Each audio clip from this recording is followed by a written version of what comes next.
Hi, everyone, and welcome. I am joined today by John Mearsheimer and Alexander Mercouris to discuss the recent developments taking place in Ukraine. We have quite a few developments lately. That is, Zelensky decided to sign the minerals deal, and shortly thereafter, probably quite related, the United States announced that it would engage in weapon sales to Ukraine. So this is, I guess, been a difficult balancing position for the United States to both be a, I guess, leading participant in this war with Russia and also at the same time being a mediator. It's is this collapsing now, or is this Trump's war, I guess? Well, I think it has collapsed. I mean, there was an announcement today by the State Department that they've ended their mediation mission. And having been a mediator myself in many negotiations, I mean, that was one of the things I used to do. I mean, the idea that you could be both a mediator and a party is absurd. I mean, it's impossible. I mean, it completely contradicts the whole concept of what mediation is. You cannot be a mediator and at the same time a party to a conflict, or someone who is deeply involved with one of the parties to the conflict in the way that the United States has been. And I think that is one of the reasons why this attempt at negotiations ultimately failed, because the United States is much too close to this conflict to be able to actually fulfill a successful mediation role.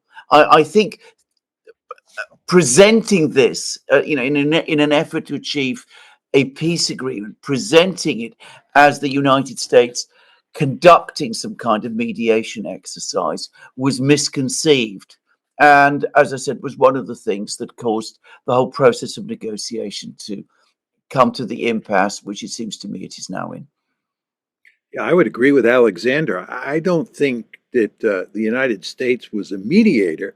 I mean, what we have here is a war where Russia is on one side, Ukraine, Europe, and the United States are on the other side. The United States has been an active participant in this war.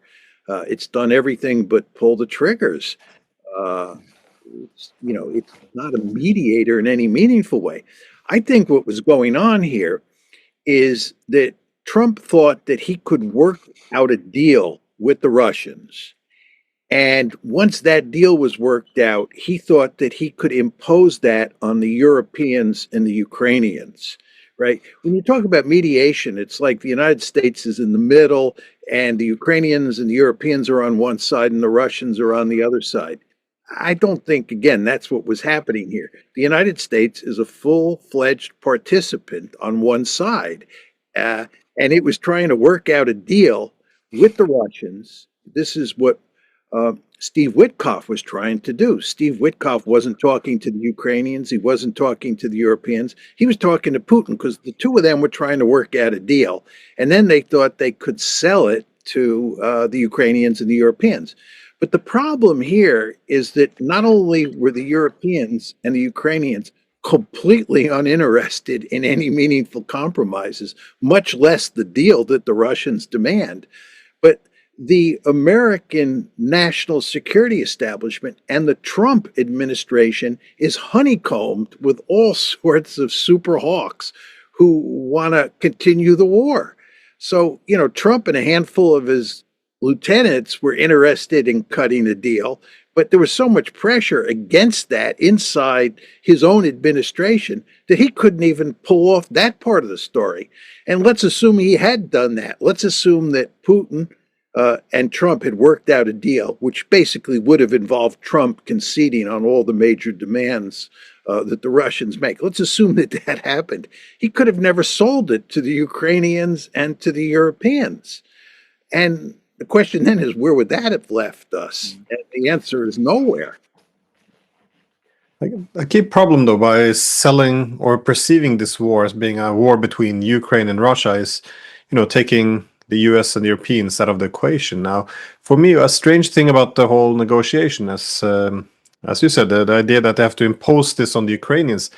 Why was it that all of this had to be imposed on the Ukrainians? I mean, the idea that they had to pressure Ukraine to accept they wouldn't be a part of NATO. Why would this be Ukraine's decision? Surely NATO or the United States, as the leading country in NATO, could have said, could have written a deal with the Russians saying America will not accept any NATO expansion. It just seems as if we're setting ourselves up for another, not another inch to the east, which could be broken in the future. Why?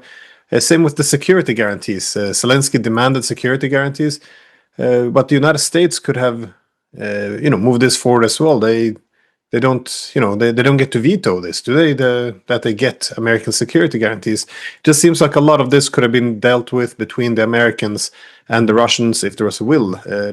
I'm not sure how do the two of you explain this. The fact that it was the Ukrainians who had to renounce NATO. Why couldn't NATO renounce, I guess, Ukraine as a member? Well, I think actually John has partly answered this. For the Americans, for Trump to have negotiated a deal like that with the Russians would have been incredibly difficult politically to do. And I don't think he was prepared to take the risks. And I don't think he understood that in order to achieve a deal, he would find the Russians as determined in their stance as he expected.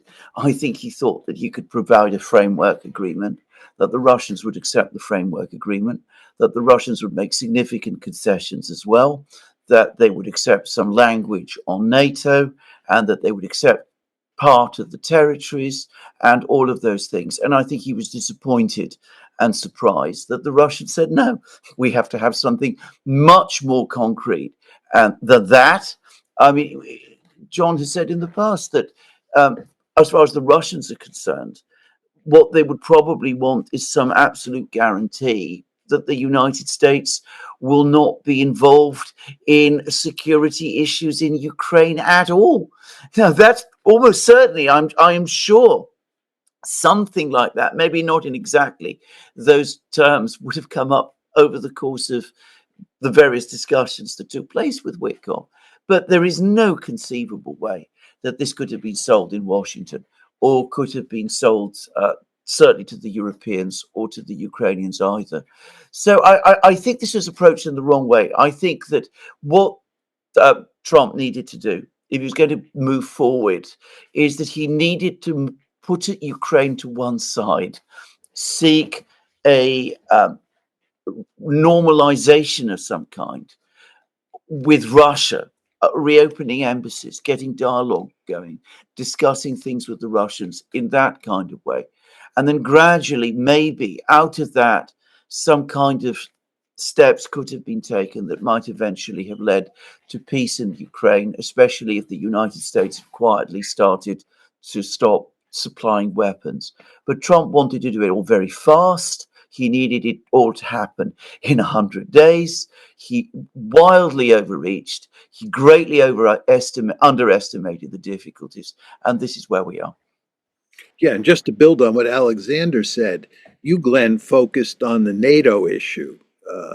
And there's no question that's an important issue.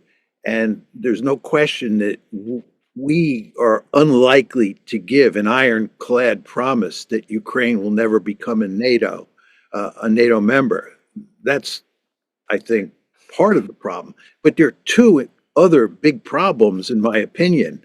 One is the territorial issue. One could argue the territorial issue is by far the biggest issue. We live in the age of nationalism, and territory is inevitably sacred. If you think about how the Chinese think about Taiwan, Taiwan is sacred territory. And for the Ukrainians, understandably, Eastern Ukraine is sacred territory to them. Crimea is sacred territory. They don't want to give it up. And how do you square that circle? And then we don't give them security guarantees. Okay, but the third big demand that the Russians have is that Ukraine be demilitarized to the point where it has no offensive military capability. Now, you can understand why the Russians want that, but you can also understand why the Ukrainians, if they don't have security guarantees, at least want to have the capability to build up their defenses to protect themselves. I mean, that makes perfect sense from their point of view. But again, how do you square that circle? So there are three big problems here that I don't think have any solution. And this is why I don't think you can get a meaningful peace agreement. Yeah, no, this is. I think the demilitarization of Ukraine was probably a step too far for the Russians. Again, if they get no security guarantees, then it does seem reasonable that they should at least have their own military. Maybe not as huge as the one NATO built up since 2014, but if the Russians would negotiate on something, that seems like something they should allow. But again, we have all these complicated issues. You have the neutrality, you have the territorial issues, you have the demilitarization. Why was so much of this negotiation pressure on Zelensky focused on Crimea? As I don't recall the Russians really asking about this at all, or caring that much about the extent to which the Western countries actually would recognize, or Zelensky would recognize, Crimea as Russian. Again, this was 11 years ago. They said, primarily the neutrality issue and territorial issues, and of course these other ones. But why? How did Crimea end up being such an important part of this? Well, just to say about things like demilitarization and all of those things, if there had been a proper process of negotiation, which might have taken a very long time to do, 1, 2, 3 years, something of that kind, over the course of those kind of negotiations, as perhaps some degree of goodwill and trust is built up over the course of negotiations, some flexibility on each side might have gradually developed. I've seen that happen over the course of negotiations. But Trump wasn't interested in negotiations of that kind. He didn't pursue, actually, a conventional negotiating strategy. He wanted to have the deal done quickly, apparently in 100 days. And it is unrealistic to expect that sides that are entrenched in a conflict of the kind that John has described are going to actually compromise on their fundamental positions in that sort of way. He was in far too much of a hurry. Probably, actually, what he's done is that, in fact, he's probably caused each side to dig in more strongly into the positions that they already had, which is the risk you run if you conduct negotiations in this kind of way. Now, as for bringing up Crimea, again, I wonder whether he thought that this would be a simple thing, that the Russians already control Crimea, so you recognize Crimea as Russian, and that will please the Russians. And the Ukrainians have lost Crimea for 10 years, and they won't care very much. And he thought that he was giving the Russians something that might persuade them to give ground on other things.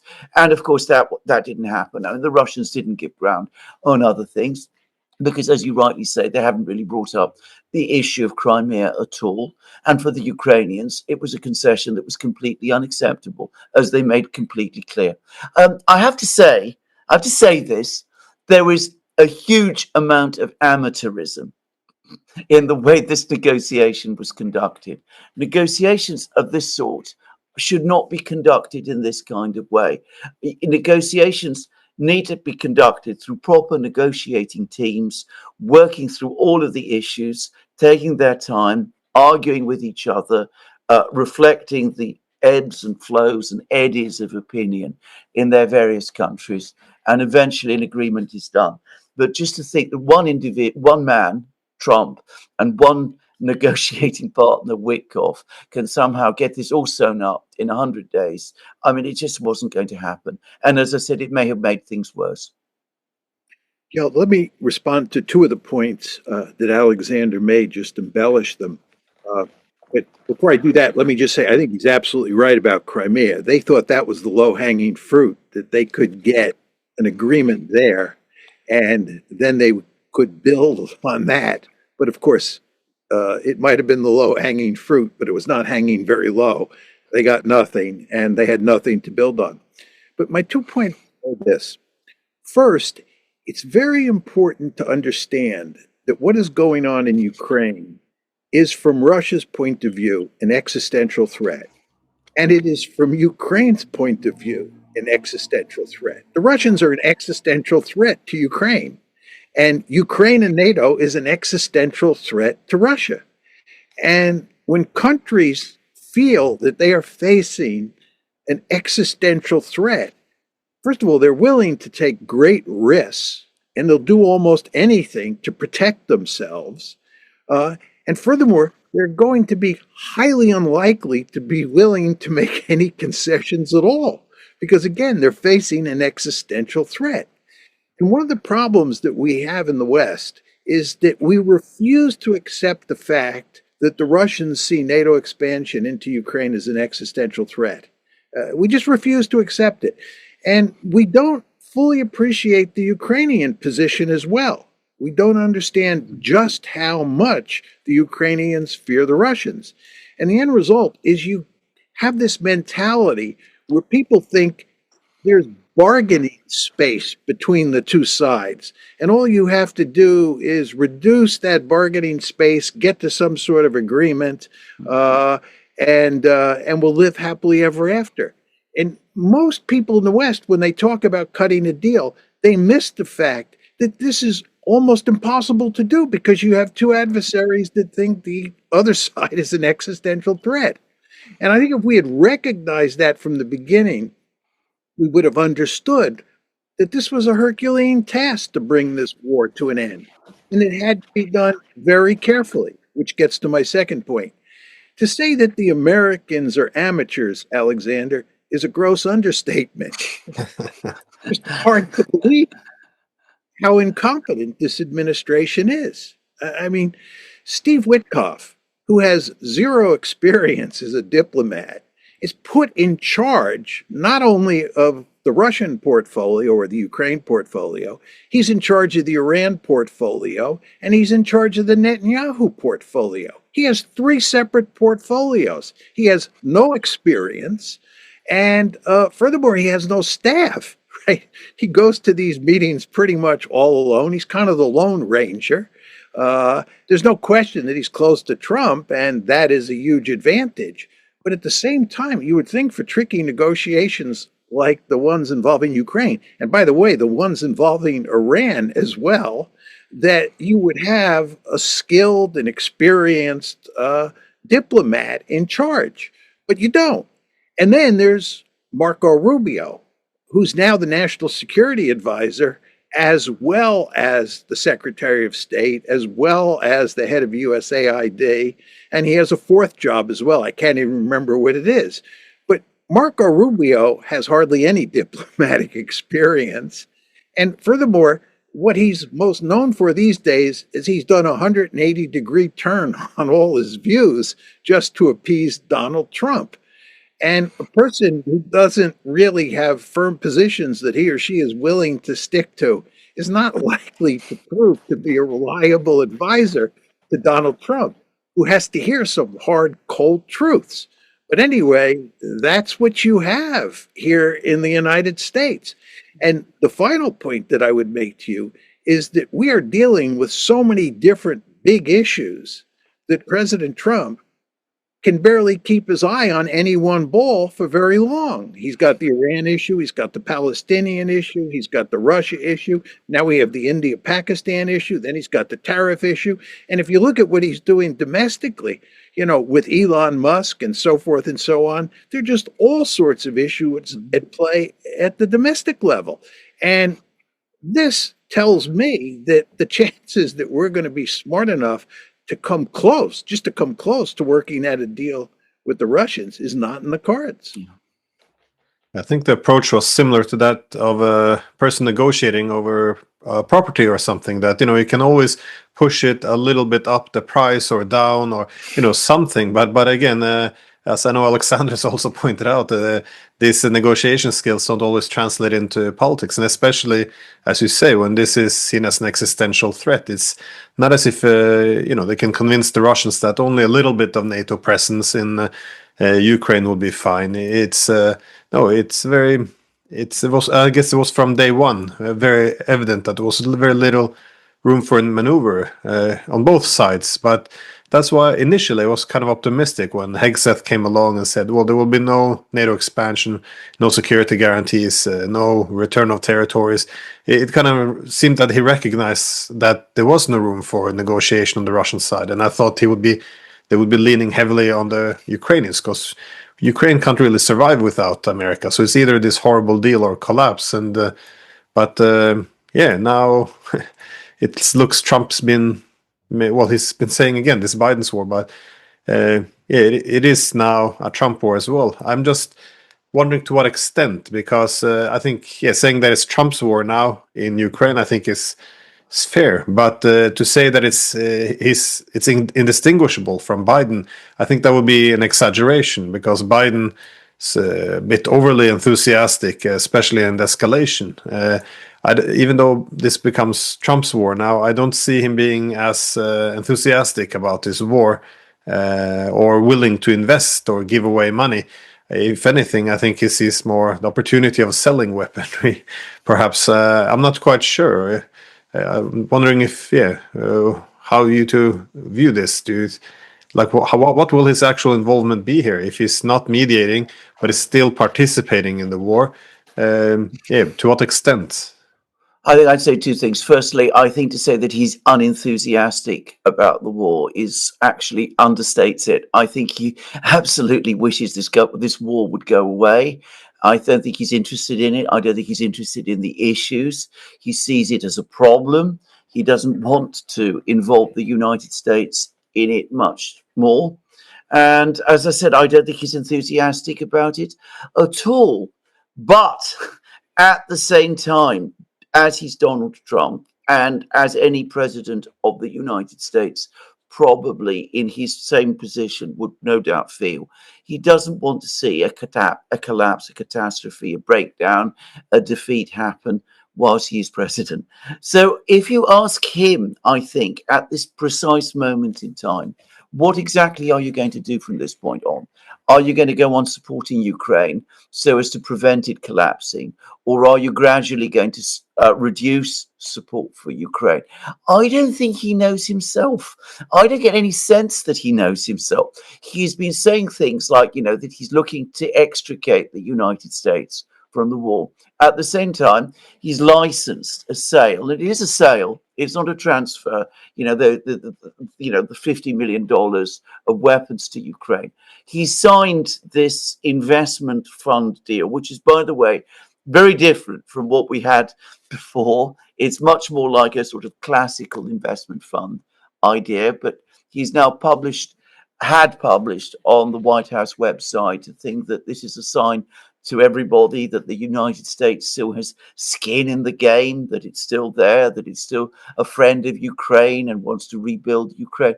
So I don't think he really himself is clear about what to do. I think that what will probably happen is that events on the battlefield are going to shape his future reactions.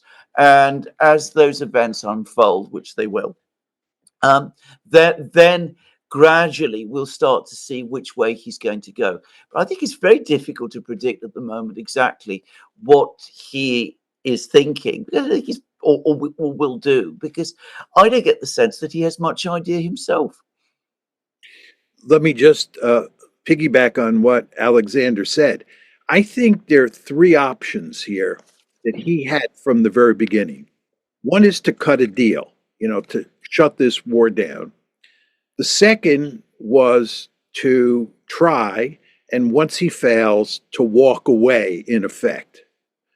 Let the Ukrainians, with help from the Europeans, take the Russians on in the future. And the third was to become Joe Biden II, which is to, put Trump supported or Trump-sponsored weaponry into the pipeline and keep the war going, behave just the way Joe Biden was doing. Well, I think we all agree that the first possibility is now off the table. You're not going to get a deal unless they're doing something behind closed doors that we don't know about, which is extremely unlikely. Let's hope it is happening, but it doesn't look that way. That leaves you with two options. Either he walks away or he becomes Joe Biden II. And as Alexander said, this war is going to evolve over the next couple months in ways that favor the Russians.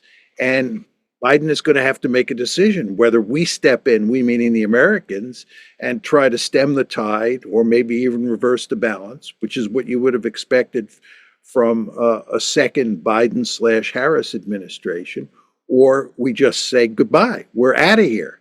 And of course, if we do that, what that means is you're going to get Saigon April 30th, 1975 at some point. It's going to be there's going to be a collapse of the Ukrainian military. It's going to lose a lot of territory.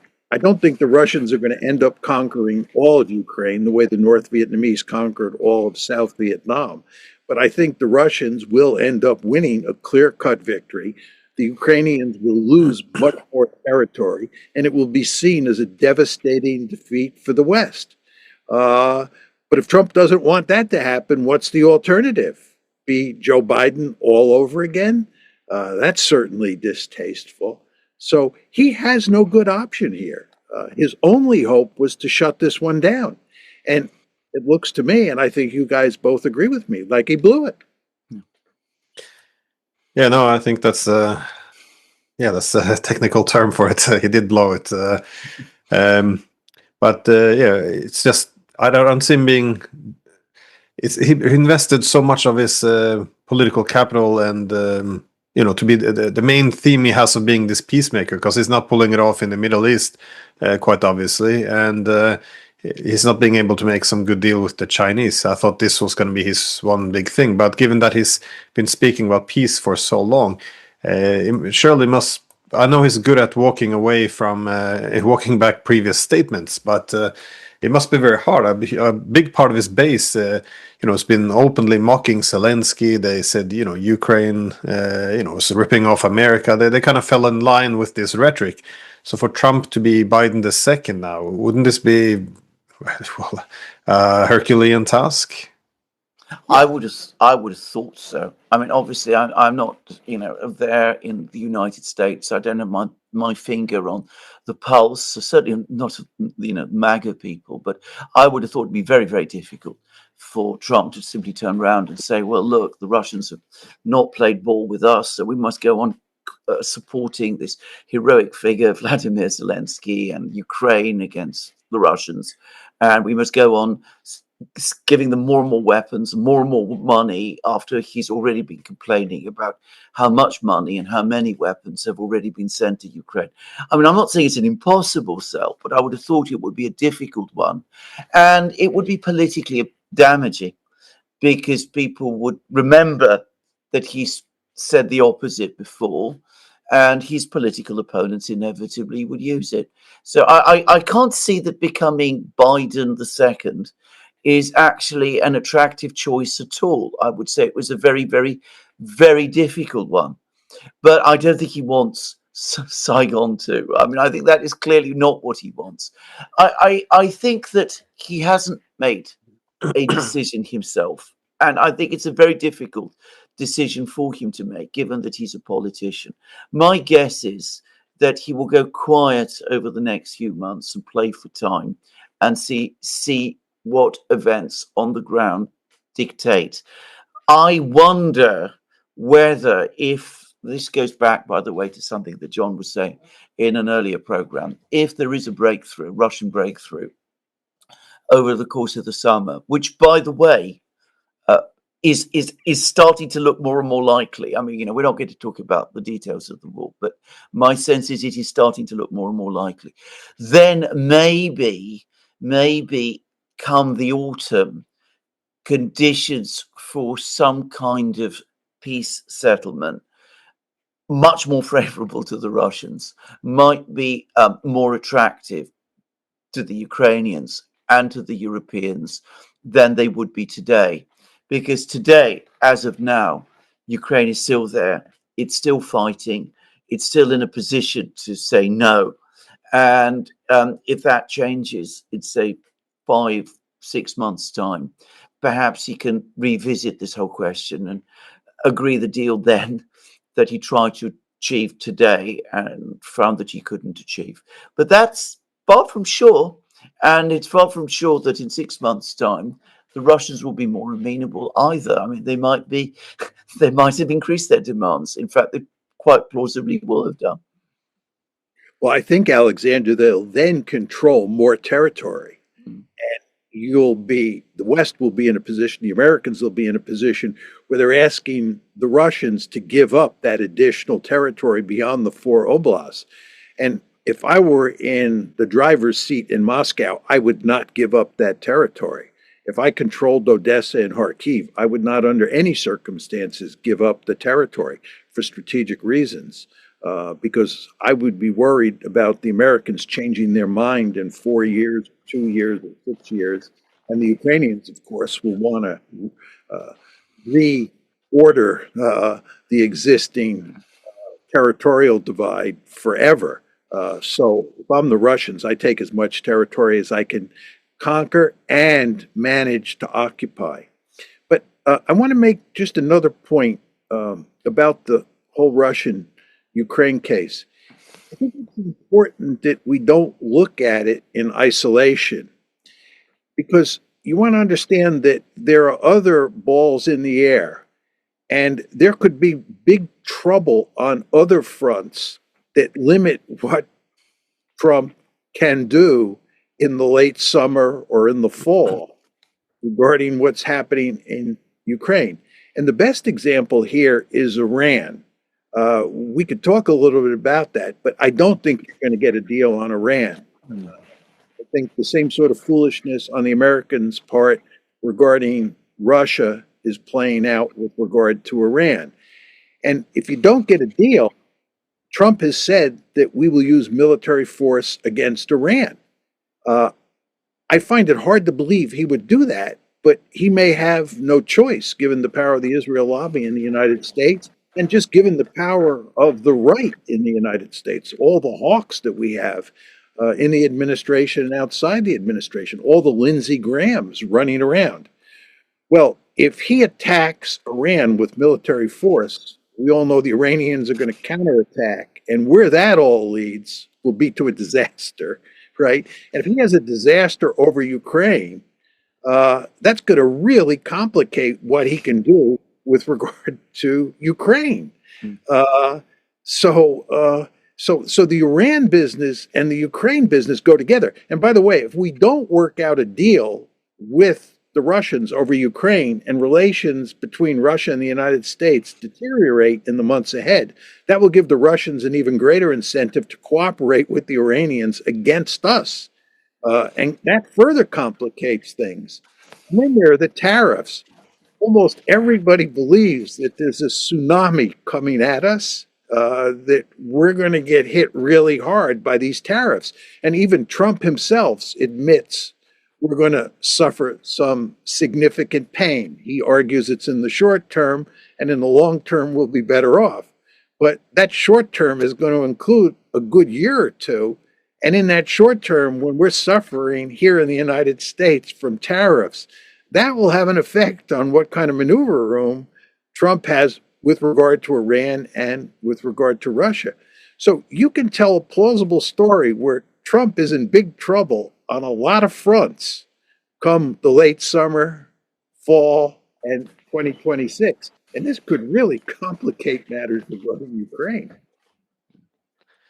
Well, this goes to the idea about Trump being Biden too. I'm not sure if it's possible for him to be Biden too, because as you said, there's economic trouble at home. The economic war with China isn't going well either. The Chinese appear to be waiting this out and just watching the chaos play out in the US. And of course we have the huge problems in the Middle East, the potential of war with Iran. So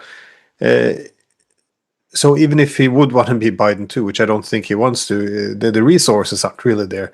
There's no, hidden weapons depot which Biden left untouched. So, which is why I guess it's interesting to again look at this whole minerals deal. Is this just transactional? He says selling some weapons now because he got some hands on the Ukrainian resources, and not to widen the question even further, but what is in this minerals deal? Is it as extensive control as is? I mean, is Ukraine becoming now an economic colony of America, or is it not that extensive? Well, this is a problem because what has been published appears to be one of only 3 documents. And I've read through that document. It doesn't provide a huge amount of insight as to what exactly has been agreed here. And I was hearing, I don't know whether this is true or not, but that the Ukrainian MPs who are supposed to ratify this agreement are themselves not being shown the whole agreement in its entirety. But my sense of it is this: the Ukrainians first proposed this back in the summer and early autumn, when they were basically looking for some kind of long-term security commitment or even guarantee from the United States. I mean, that was what Zelensky was talking about. He said, look, you give me your unqualified military support going forward, I will give you in return all these mineral rights. Trump wasn't prepared to give Ukraine that kind of unqualified military support or guarantee that Zelensky was asking for. The Americans wanted essentially complete control over Ukraine's natural resources. The Ukrainians say, well, you're not even giving us a security guarantee, so why should we give you complete unconstrained control of our natural resources and our mineral rights?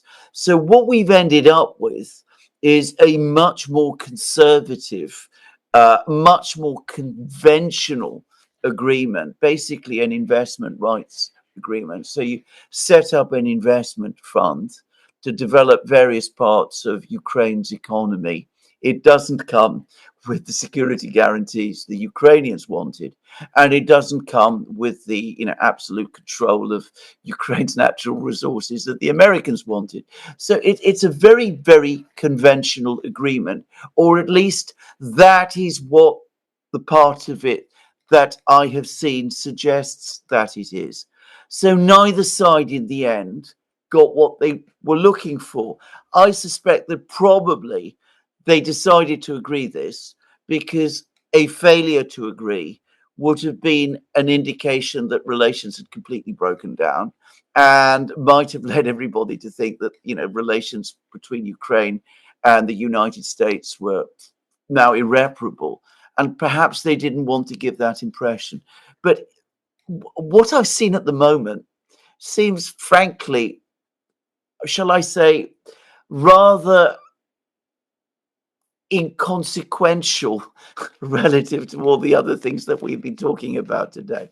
I qualify that. There may be all kinds of hidden clauses and secret deals and commitments that I'm not aware of. I like your use of the word inconsequential because that's the way I read it as well. Not a big deal. But the problem in the West is that the media is hyping this as evidence that we are tying ourselves to the Ukrainians. This is sort of a de facto security guarantee of some sort or another. But I don't think that's true at all. I think the Americans have made it very clear there's going to be no security guarantee. And if you look at what's happening in terms of just American policy towards Europe in general, we are reducing our footprint there, and we are interested in turning over European security to the Europeans, and we want the Europeans to deal with Ukraine, and we want to sort of get out of the business of dealing with Ukraine. Maybe we'll help on the margins, but we want that to be a European mission. So the idea that we're getting closer to the Ukrainians, this is some sort of meaningful security guarantee. I think that's a myth that's being created in the West. To perpetrate this idea that we shouldn't abandon, and we are not abandoning Ukraine. I found it fascinating that J.D. Vance actually had to tell the Europeans that we don't want vassals, we want partners. So when the Americans are telling us to stop behaving like vassals for the Americans, it's not we're not in a good place. But both of you had some, interesting or very good points on all of the problems building up, between the Russians, Ukrainians, the United States. But But you can bring in another element here, though, to this conflict in terms of it not being sustainable, and that's within Ukraine. There's a lot of um, problems within. I mean, only the last few weeks and days now, we see Zelensky put, sanctions on Poroshenko, his own former advisor, previous Arestovich. He also the guy who his biographer put sanctions on him as well. You see now that there's some more tensions, it seems, between Zelensky and the nationalists. At the same time, only the last 48 hours, you see some huge collapses on the front lines. In many places from Pokrovsk, also the Toretsk region, and it's no, this can't. It looks like something's gonna crack at some point. If let's say Trump continues to finance this war, or he does it through sales, being very transactional.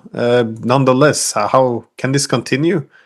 Because it doesn't seem like it's only about America supplying weaponry. Well, it cannot indefinitely continue. At some point, Ukraine will crack. It cannot continue the war indefinitely for exactly the reasons that you are saying. And undoubtedly, the fact that the war is being fought with all the terrible losses that it's causing and is being lost is causing extreme stresses within the Ukrainian political system, exactly with the results that you described. And I'm afraid I've come to the same conclusion. Well, I've reached the conclusion, which I suspect John always had, which is that these stresses are never going to be sufficient to persuade Ukraine to agree to a peace that the Russians would accept, because the Ukrainians do see this as existential. For them, if you like, this is a war of liberation. This is a war that is going to make their nation. And that is a very, very difficult thing for them to give up, or as they would say, betray. So we can be very rational about this from London and wherever we are. But I think that we have to accept that even as the tide goes further and further against them, even as they start being pushed to the wall in all sorts of places, even as their economy breaks down, they've got no gas in their reserves. There's issues about whether they can cover their budget expenses, and they might even be facing a financial crash later this year. That may not be enough to get them to sit down and negotiate, on terms that might be acceptable to the Russians. If you want a parallel, the American Civil War offers one, where the South never surrendered and never negotiated. It just went on right up until the moment of its eventual collapse. Losers never forget. And the Ukrainians are going to lose this war, and they're never going to forget. And they're going to do everything they can once you get a frozen conflict to change the situation on the ground, to get back that territory. And the Russians fully understand this. I think if you think about where this war is going, there is just unending trouble ahead. I think the Ukrainians and the Russians are never going to come to any meaningful agreement on the territorial divide. And that issue alone means that these two countries are going to be at each other's throat forever and ever. It's just a terrible situation.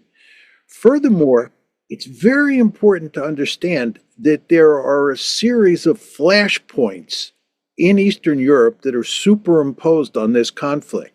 There's the Arctic, there's the Baltic Sea, there's Kaliningrad, there's Belarus, there's Moldova, and there's the Black Sea.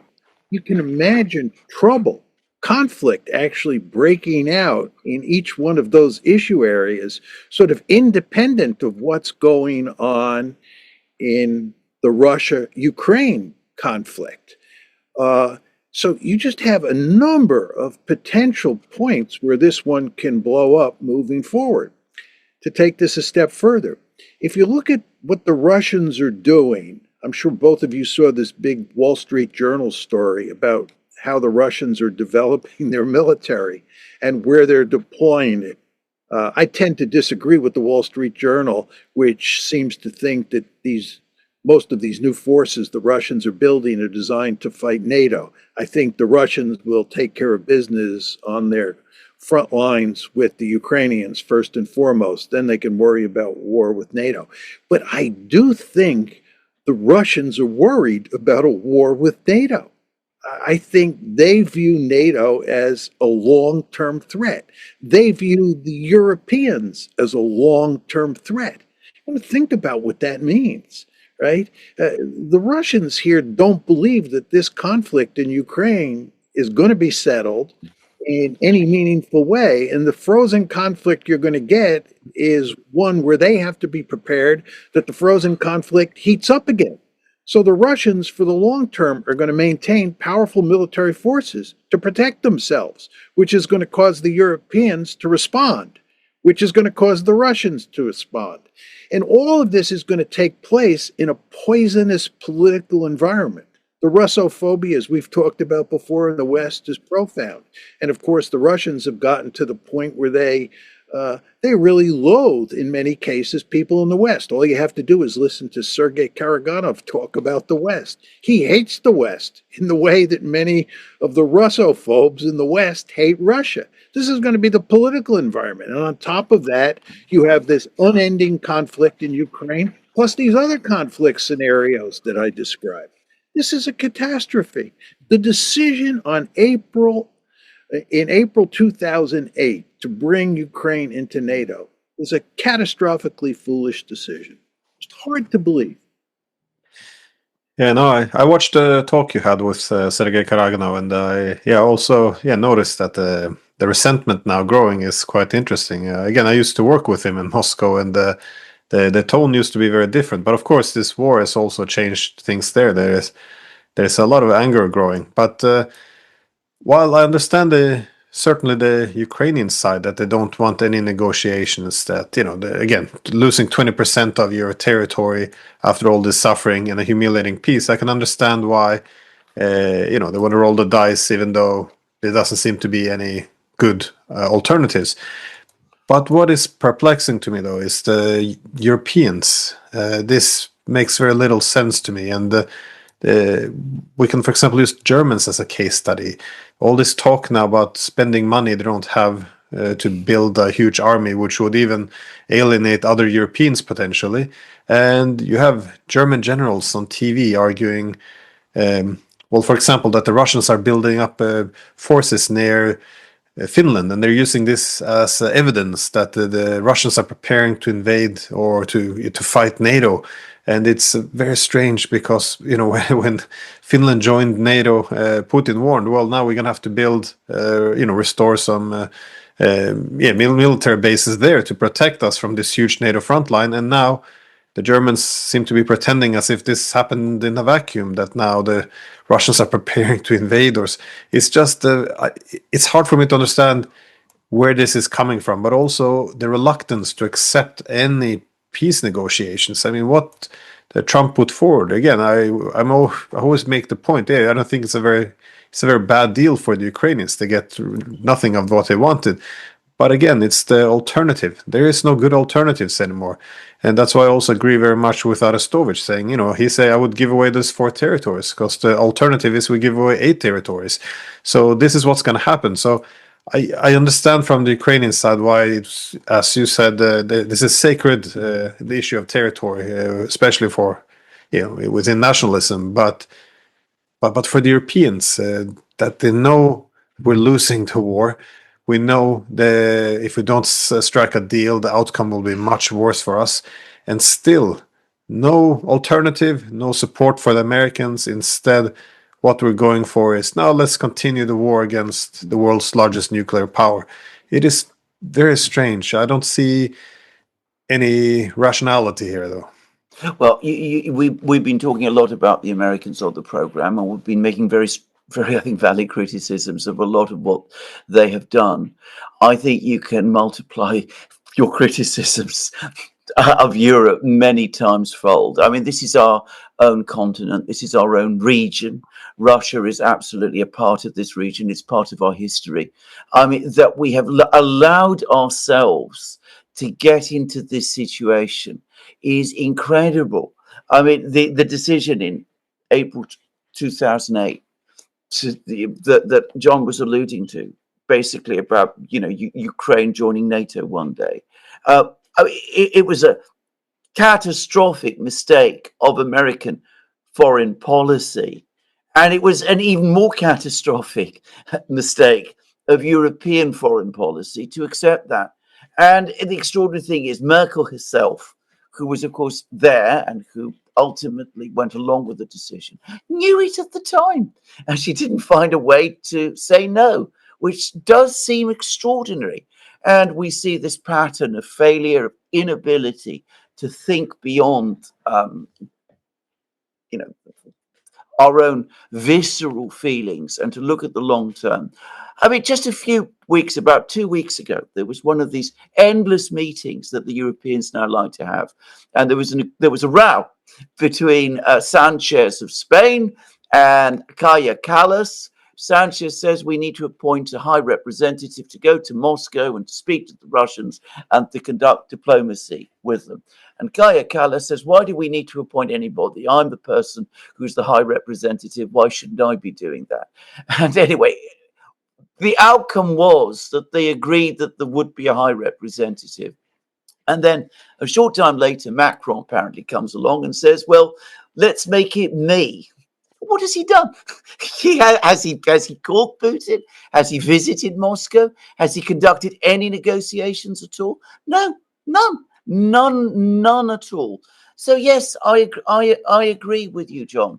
And of course, the scenario that John described, which is, to be clear, not just a plausible one, but perhaps even the probable one, is it is bad for the United States and it's very bad for Russia. It's very bad for the United States too, because the United States wants to be in all sorts of different places. But if there's this kind of conflict, permanent conflict in Europe, how can the United States not be involved, at least in some way? But anyway, this outcome, bad for the United States, very bad for Russia, a catastrophe for Europe. We're already seeing the decline of our societies and our economies. We're talking about remilitarizing them, as you rightly say, with money we don't have. Locked, it seems, into a permanent confrontation with a Russia that we don't want to negotiate with. Every single political leader in Europe ought to be striving to avoid that outcome.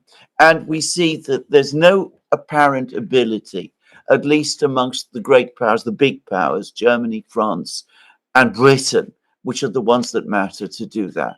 Maybe, possibly, that will change. After all, we had, Willy Brandt and Ostpolitik and all of that after the first 20 years of the Cold War. But I'm afraid, again, there are voices, dissident voices, and they're growing in strength. But I think it will take a certain amount of time, probably a long time, before it plays itself out. And even then, repairing the damage is going to be the work of a lifetime.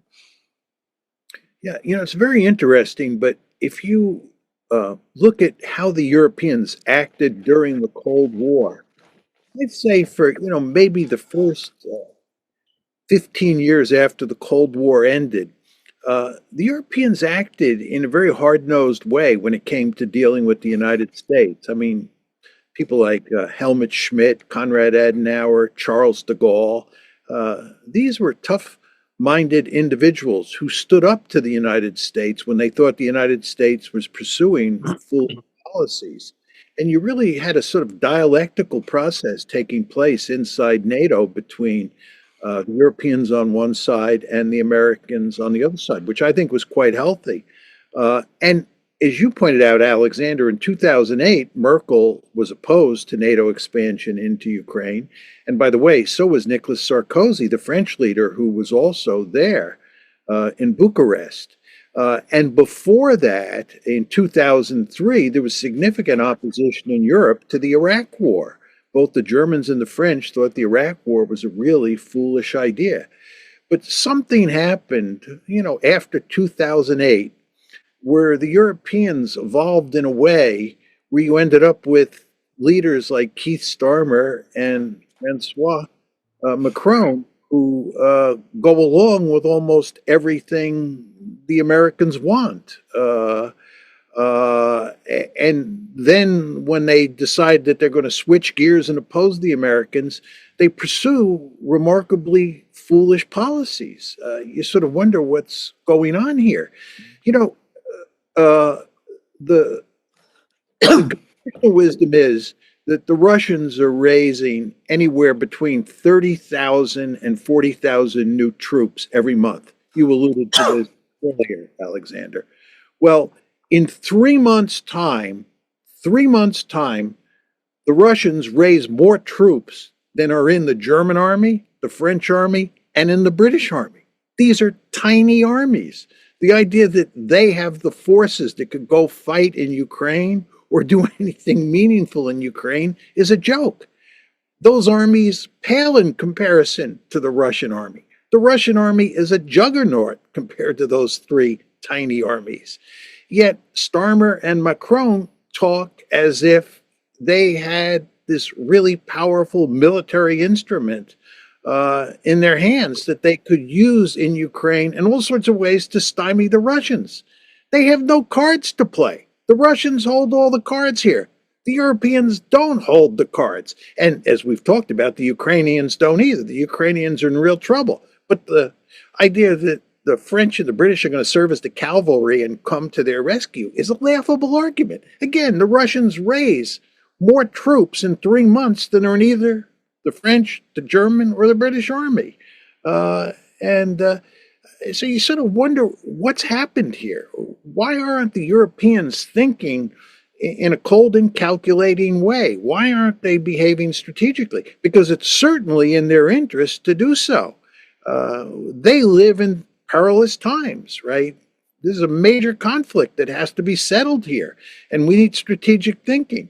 And you're getting exactly the opposite from Macron and from Starmer and from other European leaders as well. It really is puzzling.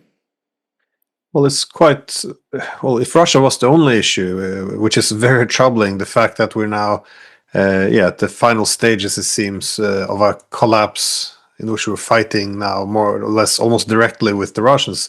At least that's the impression you got from the recent New York Times articles, which shows how deeply involved the West has been in this since day one. But it's not just Russia. You see similar, we'll call it collapse in morality or strategic thinking in other parts of the world too. And look at what's happening in Gaza. In Germany, it's they openly support Israel's genocide. If you protest it, they will send the police and crack your heads. It's quite absurd. It's Syria. The person, Jolani, who previously recognized as a jihadist, we had bounties on his head. Now, when he was massacring the Alawites, the EU posted out tweets where they condemned the Alawites for provoking the massacre, coming to the defense of their jihadi friends in Syria.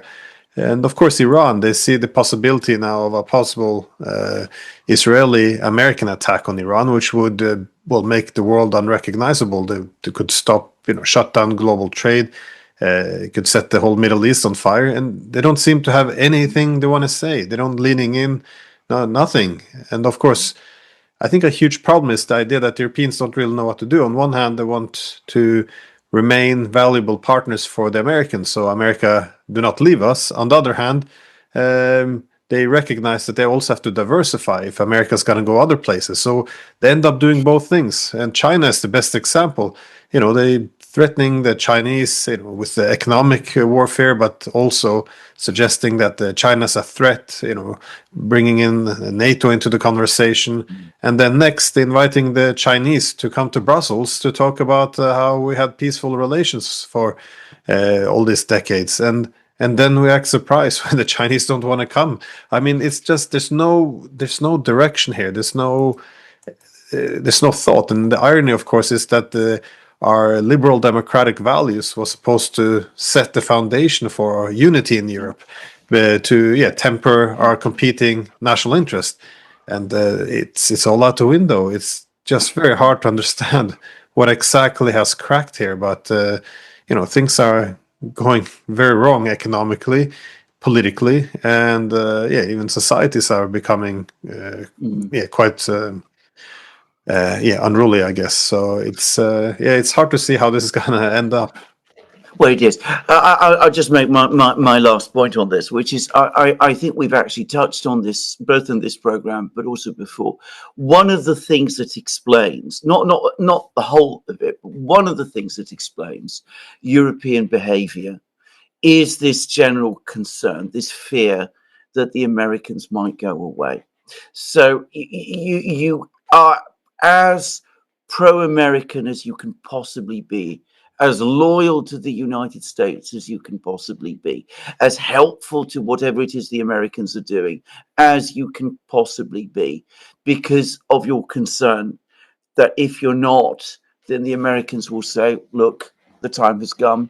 We've got lots of other things to think about in our own country and around the world. You're a rich and powerful continent. You can start looking after your own defenses. And as we've discussed in many programs, this is a great fear for Europe, even if it's an unspoken fear, because Europeans have no history of being able to get on together peacefully for any extended period until the Americans came. So this is probably, I think, at some level, part of the problem. I don't say, as I said, that it's the only thing that's there. But I think there's also something else, which is that in Europe, we have been happy to work with the Americans for so long that it is anyway very, very difficult to start thinking independently of what we assume the American mainstream to be. So political leaders like Adenauer, Schmidt, de Gaulle, people of that kind, they remembered a Europe before the Americans, when countries like France, Germany, Britain had a diplomacy, a foreign policy that was independent of that of the United States. People like Starmer, Macron, Sanchez, and people like that have no such memory. For them, it is axiomatic that the foreign policy that Europe follows will be that of what the Russians call the collective West. So I think these are probably some of the reasons why we have all of these things happen. It doesn't excuse the total failure of statesmanship in Europe that we have seen, which is on a scale that is without parallel, at least since the end of the Second World War. Yeah, I think that's well put, Alexander. Also, Glenn, I think your point about what's happening to bedrock liberal values, especially because of European and especially American support for the Gaza genocide, is right on the money. I don't think most people understand the damage that is being done here to sort of the bedrock liberal foundation that has been so important in the West for so long. It's just absolutely horrible what's happening in Gaza. And the Americans and the Europeans not only don't say anything, they throw people in jail or they send them to El Salvador or what have you if you protest. It's truly remarkable. The consequences of this for the future of liberalism are not to be underestimated. But I want to ask Alexander one question about Britain. I mean, we've talked a lot about foreign policy and the lack of strategy on the part of the people like Starmer and Macron and so forth and so on. But, when I read about the state of British society today, when I read about the British economy and sort of where things are going inside of Britain, I just say to myself, I think these people are in real trouble. Now, I'm not an expert on that matter. I don't do British domestic politics or the economy in Britain, but it seems to me that Britain has major league problems inside its borders. And that always makes me wonder, why are they talking about increasing defense spending, building forces to send to Ukraine, and so forth and so on? I mean, we agree at a purely strategic level, they're chasing windmills. But when you're chasing windmills, when your house is on fire, that's even worse. And that's what it looks like to me. And I was just wondering what you, as someone who lives in Britain and pays careful attention to these issues, whether you think my analysis is right. You are absolutely right, and I get to say something else. I know an awful lot of people who would say the same thing. Keir Starmer, apparently, as Prime Minister, this is before Trump came in and the negotiations or talks over Ukraine began, was already spending around half his time on foreign policy, which seems remarkable given the realities of Britain today. Well, we now are starting to see the electoral consequences. I mean, probably it's not been widely reported, but we've just had local elections here in Britain. Both the Labour and Conservative parties have seen their vote shares collapse to levels that have never been reached before. Starmer, I believe, is the most unpopular prime minister since polling data began. I may be wrong about this, but this is what I've heard.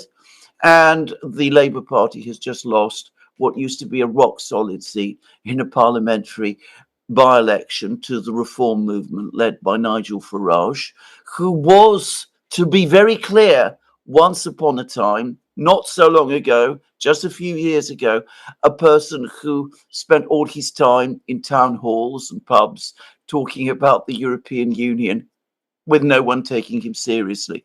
The idea that he might even be poised for power, as some of our newspapers today are saying, to anybody who is familiar with his story, seems incredible.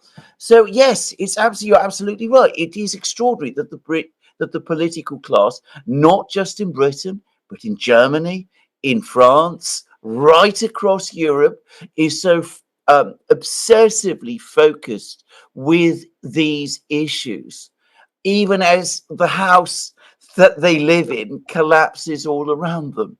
I think that on top of everything else that you were describing, John, the sort of nightmare scenario, which, as I said, I'm afraid, I think isn't just plausible, I think it's actually probable. We also have to look forward to the very real possibility of major social and political discontent developing in Europe in the next couple of years. It is not a good picture at all. And again, it's extraordinary that the political class in Europe can't see it. Yeah, and I would just add to that, you shouldn't be surprised if we have significant domestic turmoil in the United States. Remember, there's this MAGA base that elected Donald Trump, and he told them that he was going to improve their lot in life. One could argue that when the tariffs begin to hit, that the opposite is going to happen. And cutting all these social services and cutting the welfare state may sound attractive to these people if Trump is able to identify the welfare state with liberalism and they see liberalism as the enemy. But in fact, the welfare state actually serves their interests in profoundly important ways. You start cutting Social Security and other services in a meaningful way, this is going to have a huge impact on the MAGA base. And then when the tariffs kick in, almost everybody agrees that, the price of everything is going to go up. And for people who are now having trouble putting food on the table, buying a car, finding a house, they're going to be in worse shape, not better shape. And I wouldn't be surprised if there is at some point significant domestic unrest in the United States. I'm not saying that's likely, but I would not be surprised. Well, I guess this is a wider problem, though, because after the Cold War, the whole world order was based around liberal hegemony. That is, of course, the concentration of power in the West, which would organize the world, but it was legitimized, this rule, by our liberal democratic values that that we knew best what was best for the world, that the world kind of had to be remade in our image. But the fact that we're seeing this collapse at home, I think it has two problems. One, of course, it delegitimizes all the Western rule, but it also, of course, fuels social problems within the West. Now, just look what's happening around Europe now. Le Pen again being arrested and banned from running. Again, the main opposition in France. Romania, you have the one who won the election, not just reversing or annulling the election outcomes, but also banning him from running again. In Germany today, over the past few weeks, it was revealed that the AfD, a party that until that recently didn't even exist, now polled as number one. This is before Merz even takes over, and a few hours today they announced that that the AfD has been designated an extremist organization, which could be a stepping stone towards banning it. The most popular party in Germany, the main opposition party, they might ban the whole thing. Again, so far they're talking about this in the media and among the politicians very openly and justifying it, but at least now they already designated it as an extremist organization. Meanwhile, Merz, again, the house is on fire. And what is he talking about? Not that different from Starmer. How can we ramp up hundreds of billions of euros, money we don't have, so we can fight Russia? This isn't going to last very long. This is just a lot of self-harm and destruction. So, no, I'm not very optimistic on Europe either these days. So I think whatever problems you have in the United States, as Alexander said, you can multiply if you want to see what's happening in Europe now. So it's going to be some rough months ahead, I think. Anyways, any final thoughts before we wrap this up? Well, we've had another pessimistic program. Just to say, I mean, eventually, I think I will say this: in Europe, we will eventually come through this, but there'll be an awful lot of damage, I'm afraid. An awful lot of damage has already been done. And unfortunately, we may have to experience an awful lot more. In the United States, I think they're in a much better place, in spite of everything, in spite of all the tariffs and problems there, because, well, they're resource rich and they have the oceans and all, and they have still a lot of industry and an enormous amount of science and finance. But in Europe, we really do start needing to think about what we must do to get ourselves out of this hole. And eventually we will. But the longer we leave it, the more damage we will see to the fabric of our societies. I don't have anything more to say than what Alexander just said. And I thoroughly enjoyed the program. It was depressing for sure. But I think analysis of the situation was basically on the money. And I'm sad to say, Glenn, it probably won't be, a few more months of trouble, but a few more years, maybe even a few more decades. I think we're sailing into turbulent waters. I should say we're sailing into more turbulent waters than we're in now. Yeah. Well, on that depressing note, thank you both for your time. It's been a great pleasure. Thank you.